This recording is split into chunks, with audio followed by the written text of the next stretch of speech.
Positioning a button in PowerShell GUI. Welcome to today's tutorial. In this video, we'll learn how to position a button on the screen in a Windows Forms application using PowerShell. First, we need to load the libraries to access GUI components. We're including the libraries required for our Windows Forms application. Next, let's create a new form to serve as our application window. This line initializes a new form. Now it's time to add a button to our form. We will create a button that users can interact with. We create this button. We need to specify the label that will appear on the button.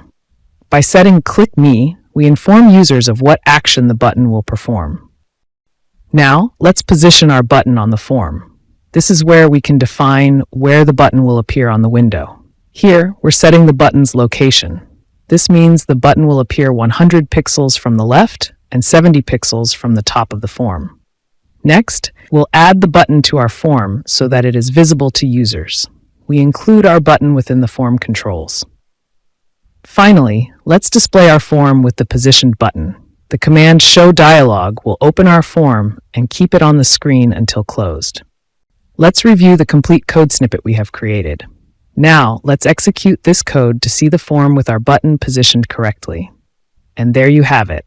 You've successfully positioned a button in your Windows Forms application using PowerShell. Adjust the coordinates to see how it affects the button's placement. If you found this tutorial helpful, please like, share, and subscribe for more PowerShell tutorials.